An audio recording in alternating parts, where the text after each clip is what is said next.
एक मजदूर दिन में कितने पैसे कमाता है? महज 400 से 500 रुपए, वो भी तब जब उसे काम मिल जाता है। अगर काम नहीं मिलता तो भूखा सोना पड़ता है। लेकिन वो मजदूर कभी ये नहीं चाहता कि उसका बच्चा भी मजदूरी करे।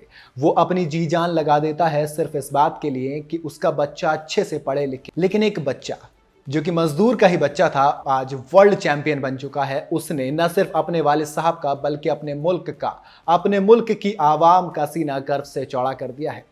वर्ल्ड एथलेटिक चैंपियनशिप में नीरज चोपड़ा ने गोल्ड जीतकर इतिहास रच दिया है। खूब बात हो रही है।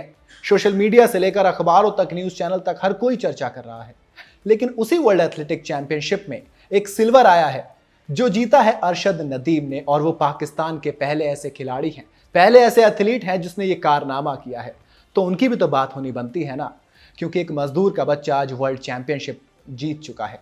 वो सिल्वर जरूर जीते हैं, लेकिन आपको याद रखना होगा कि नीरज चोपड़ा ने भी पहले सिल्वर ही जीता था। उन्होंने भी शुरुआत 2022 में सिल्वर के साथ की थी। तो ऐसे में अरशद नदीम, जो कि खुद को बहुत अच्छा दोस्त बताते हैं नीरज चोपड़ा का, और नीरज चोपड़ा भी उनकी अक्सर तारीफ करते हैं, तो जब दोनों की बात होगी तो हम अरशद नदीम की बात करेंगे आज के इस वीडियो में। कैसे एक मजदूर का बच्चा वर्ल्ड चैंपियन बन गया। अरशद नदीम पाकिस्तान के पंजाब प्रांत के मियां चुन्नू इलाके से आते हैं, जहां उनके अब्बा मजदूरी किया करते थे। बचपन में अब्बा पाकिस्तान के मशहूर खेल नेजाबाजी देखने के लिए अरशद को भी साथ ले जाया करते थे। इस खेल में एक साथ कई खिलाड़ी घुड़सवार होकर, यानी कि घोड़े के ऊपर बैठकर, हाथ में एक लंबी सी स्टिक लेते हैं और जमीन पर रखे हुए एक निशान को उठाते हैं। अब अरशद को भी ये खेल बहुत पसंद आया। वो अब्बा के साथ जब जाते थे तो कहते थे कि ये खेल बहुत बढ़िया है, मुझे भी खेलना है। अब जब कहते हैं ना, भले से मजदूर ही क्यों ना हो, लेकिन औलाद तो औलाद होती है। अब्बा के साथ जब जिद करते अरशद, तो वो ज्यादा नहीं देख पाते थे और उन्होंने कहा कि चलिए बेटा खिलाते हैं। वो हर रोज इस स्टिक के साथ अब ट्रेनिंग करने लग गए थे। हालांकि कुछ दिन बाद ही नदीम का दिल अब टेप बॉल क्रिकेट पर आ गया, यानी कि वो नेजाबानी से हटकर क्रिकेट की तरफ रुख करने लगे। फिर एक रोज स्कूल में इस खिलाड़ी को अपनी दिशा मिल गई।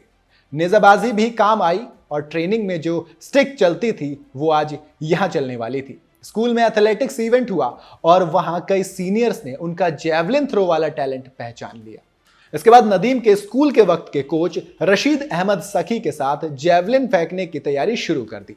ये तैयारी वो तैयारी थी जो कि आगे पाकिस्तान का नाम रोशन करने वाली थी। नदीम अपने घर में 8 भाई बहनों में तीसरे नंबर पर आते थे। यानी कि जब इतना बड़ा परिवार हो और अब्बा मजदूरी करते हो तो घर के हालात कैसे होंगे, ये मुझे बताने की शायद जरूरत बिल्कुल भी नहीं है। लेकिन बावजूद इसके अरशद के पिता मोहम्मद अशरफ ने बेटे की डाइट में कोई कमी नहीं आने दी। उन्होंने अशरफ की ट्रेनिंग में कोई कमी नहीं आने दी। अशरफ शुरुआती दौर में ही बात पहचान गए थे कि अरशद में कुछ तो अलग है। उन्होंने हमेशा ये कोशिश की कि नदीम को हमेशा दूध और घी मिले, उसकी डाइट पूरी रहे, जो भी उसकी ट्रेनिंग के लिए जरूरत है वो हमेशा पूरी होती रहे। आप खुद सोचिए, एक मजदूर जो महज दिन के 400 से 500 रुपए कमाता है, उसके लिए सब कुछ मैनेज करना कितना मुश्किल होगा। लेकिन बावजूद इसके उन्होंने तय कर लिया था कि नदीम का शरीर एकदम तंदुरुस्त बनाना है, एकदम हट्टा खट्टा बनाना है, ताकि वो कभी पीछे ना मुड़े, कभी हार ना माने। वो ये नहीं चाहते थे कि उनकी जिंदगी की तरह अरशद भी एक मुश्किल जिंदगी देखें। लेकिन अरशद भी तो कहाँ चाहते थे कि एक पाकिस्तान का नाम रोशन करें, या फिर वो गोल्ड मेडल जीतें या सिल्वर मेडल जीतें। नदीम जेवलिन की प्रैक्टिस तो कर रहे थे, लेकिन उनके प्लान्स में स्पोर्ट्स में बहुत बड़ा नाम बनाना था ही नहीं। ना तो वो अपने मुल्क के लिए कोई जेवलिन में बड़ा मेडल लाना चाहते थे और ना ही कुछ अपने लिए कुछ करना चाहते थे, बल्कि वो तो एक साधारण से परिवार से आए थे। एक मिडिल क्लास आदमी का सपना क्या होता है, एक अच्छी सी नौकरी मिल जाए। और नदीम के अब्बा तो मजदूर थे। वो सिर्फ इतना चाहते थे कि एक सरकारी नौकरी मिल जाए स्पोर्ट्स कोटे से, ताकि परिवार की मुश्किलें दूर हो सकें। जिस तरह से अब्बा मजदूरी करते हैं, उनको मजदूरी ना करनी पड़े, वो एक उम्र में जाकर आराम कर सके। बस इसी तलाश में उन्होंने स्पोर्ट्स कोटे के अंदर Pakistan water and power development authority WAPDA के लिए ट्रायल्स भी दिए। लेकिन उनकी किस्मत में एक सरकारी नौकरी से कहीं ज्यादा मुल्क और खेल के लिए कुछ बड़ा करना लिखा था। इन्हीं ट्रायल्स में 5 बार के पाकिस्तानी विनर, जी हां, नेशनल चैंपियन और पूर्व Asian medallist javelin thrower Syed Hussain Bukhari ने अरशद का टैलेंट पहचान लिया। उन्होंने देखा कि एक लड़का 55 मीटर तो आसानी से फेंक रहा है। बस फिर क्या था, उन्होंने ठान लिया कि इस लड़के को तैयार करना है। ट्रायल्स के बाद बुखारी ने नदीम को बुलाया और कहा, Pakistan water and power development authority में आपकी नौकरी मिल जाएगी, लेकिन आपको ट्रेनिंग करनी पड़ेगी। जी हां, ये लालच दिया गया था अरशद नदीम को। बस फिर क्या था, उन्होंने सिफारिश तो कर दी, लेकिन ट्रेनिंग के दम पर। बुखारी जानते थे कि अगर इस लड़के को सही ट्रेनिंग दी जाए, इसे हॉस्टल मिल जाए, अच्छी डाइट मिल जाए, तो ये पाकिस्तान के लिए मेडल ला सकता है, देश के लिए कुछ कर सकता है। और हुआ भी वैसा ही जैसा बुखारी ने सोचा था। 2 महीने बाद ही अरशद 60 मीटर का मार्क पकड़ बैठे थे और सिर्फ 18 साल की उम्र में 4 महीने बाद ही उन्होंने 70 मीटर का मार्क भी छू लिया। 2015 में 70 मीटर का मार्क छूने के बाद महज कुछ ही वक्त के अंदर नदीम का ये मार्क अब उछलकर 80 मीटर तक पहुंच गया था। 2018 में जकार्ता में खेले गए एशियन गेम्स के दौरान उन्होंने 80.75 मीटर का फेंक कर रिकॉर्ड बना दिया। इतना ही नहीं, ये दूरी लगातार बढ़ती ही जा रही थी। इसके बाद पिछले ही साल ईरान में हुए इमाम रेजा कप में उन्होंने 86.38 मीटर का थ्रो भी फेंक दिया। ये जैवलिन की दुनिया में रिकॉर्ड बनाने आए थे।